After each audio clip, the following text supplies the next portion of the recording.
आज आपके लिए एक छोटी सी कहानी। ये कहानी है एक राजा की, जो अपने राज्य में प्रतिदिन कुछ गरीबों को बुलाकर भोजन कराते थे। उन्हें यह काम करने में बड़ा आनंद मिलता था। वह लोगों से खुश होकर जब लोग आते थे, भोजन करते थे और उनका गुणगान करके चले जाते थे, तो उनको खुश करने के लिए राजा प्रतिदिन अपने हलवाई को आदेश देते थे भिन्न भिन्न पकवान बनाने के लिए। एक दिन वह अपने हलवाई को आदेश दिए कि तुम्हें आज लोगों के लिए खीर बनाना है। हलवाई खीर बनाया, लेकिन उस खीर में एक गड़बड़ हो गई। हलवाई उस खीर को ढकना भूल गया और एक सांप आया और उस खीर पर अपना विष छोड़ दिया, जिससे वह खीर जहरीला हो गया। जितने भी लोग उस खीर को खाए, सभी लोगों की मृत्यु हो गई। जब सब लोगों की मृत्यु हो गई, जितने लोग उस भोजन को खीर को खाएं, तब राजा को इससे बड़ा दुख हुआ। राजा अब सोचने लगा कि कैसे मैं अपना पश्चाताप करूं, मैं कैसे अपने पाप को धोऊं। तो वह भगवान के पास वह सोचे कि मैं भगवान से मैं प्रार्थना करूंगा, विनती करूंगा कि आप मुझे इस पाप के लिए माफ कर दीजिए और मैं भगवान के शरण में चला जाऊंगा। तब राजा अपने राजपाट को छोड़ दिए और वह सोचे कि मैं जंगल चला जाऊंगा और भगवान से प्रार्थना करूंगा, भगवान की भक्ति में लीन हो जाऊंगा। वह एक रास्ते से जा रहे थे, लेकिन जाते जाते उनको शाम हो गई। वह देखे कि एक गांव है। उस गांव में कुछ लोग एक पेड़ के नीचे बैठे हुए हैं।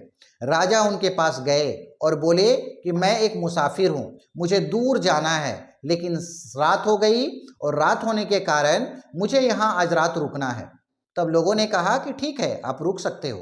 तब राजा बोले, लेकिन मैं वैसे घर में रुकना चाहता हूँ जो भक्ति वाले लोग हों, जो भगवान की भक्ति करते हो।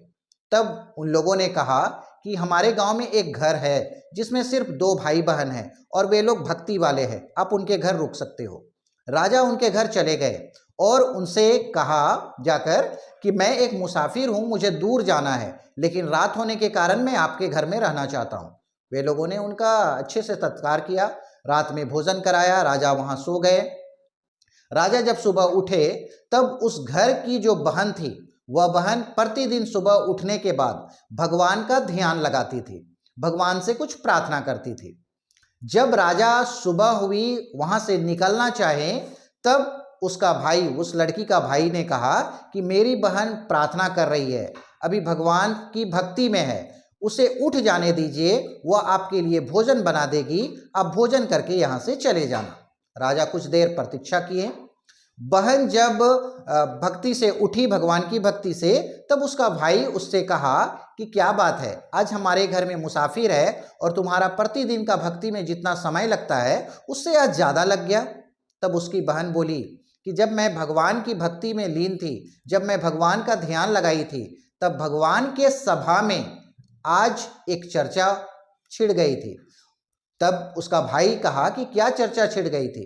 तब उस लड़की ने बताया कि भगवान के सभा में एक चर्चा छिड़ी थी कि एक राजा है जिसने लोगों को भोजन कराया और सभी लोगों की मृत्यु हो गई।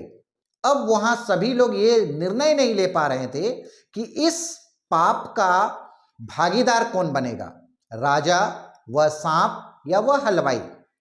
तब उसका राजा जब ये सुने कि अरे ये तो मेरा ही विषय है, मेरा ही मामला है, तब वह बोले, तब क्या हुआ, क्या फैसला हुआ इसका।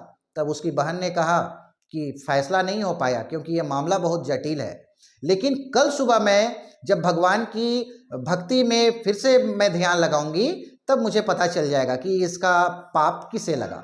तब राजा सोचे कि मुझे आज तो रुकना चाहिए, क्योंकि जब तक मुझे पता नहीं चले कि आखिर पाप का भागीदार कौन होगा, तब क्या किया जाए। तो इसके लिए वह एक बहाना किए कि मैं आज फिर यहाँ रुकना चाहता हूँ। तब इन लोगों ने खुशी खुशी कहा कि ठीक है, आप रुक सकते हो।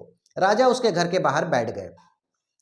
उस गांव में जितने भी लोग उसके घर से होकर गुजरे, सभी लोग जाकर उस पेड़ के नीचे बैठकर दिन भर यही चर्चा करते रहे कि देखो, कल जो मुसाफिर यहाँ आया था हम लोगों से पूछने के लिए कि मैं यहाँ रुकना चाहता हूँ, वह कोई मुसाफिर अच्छा नहीं है, वह ढोंगी है। देखो, जब वह उस भाई बहन के घर में रहा तो वहाँ उस घर में देखा कि वो उसकी जो बहन है वह जवान है। राजा उससे मोहित, वह व्यक्ति या मुसाफिर उससे मोहित हो गया होगा, और देखो अब वह जाना नहीं चाहता और देखना वह कभी यहाँ से नहीं जाएगा। जितने भी लोग वहाँ बैठे थे सभी भिन्न भिन्न प्रकार की चर्चाएं करते रहें। कुछ लोग राजा की बुराई करते रहें कि यह जो मुसाफिर है वह अच्छा आदमी नहीं है, ढोंगी है। तो सब जितने वहाँ लोग थे सभी अलग अलग उसके बारे में चर्चा किए। जब रात हुई, रात में फिर राजा भोजन किए, फिर सुबह हुई। सुबह जब राजा उठे तो देखे कि उसकी जो बहन है वह ध्यान लगाई हुई है। जब उसका ध्यान टूटा तब राजा उससे पूछे कि बताओ उस पाप का भागीदार कौन बना। तब उसकी बहन ने कहा कि देखिए मामला तो बहुत जटिल था, लेकिन वहाँ फैसला हुआ कि हमारे गांव में एक पेड़ है और उस पेड़ के नीचे बहुत से व्यक्ति बैठे हुए थे और दिन भर उसके बारे में कुछ लोग चर्चा किए और उनका जितना भी पाप था सभी पाप को वो लोग आपस में बांटकर लेकर चले गए। राजा यह सुनकर बहुत खुश हो गए। ये कहानी खत्म हो गई क्योंकि राजा को पता चल गया कि पाप का भागीदार कौन बना। लेकिन इस कहानी का सार है कि हम हमेशा या प्रतिदिन किसी न किसी का बुराई करते हैं बिना उसके बारे में जाने।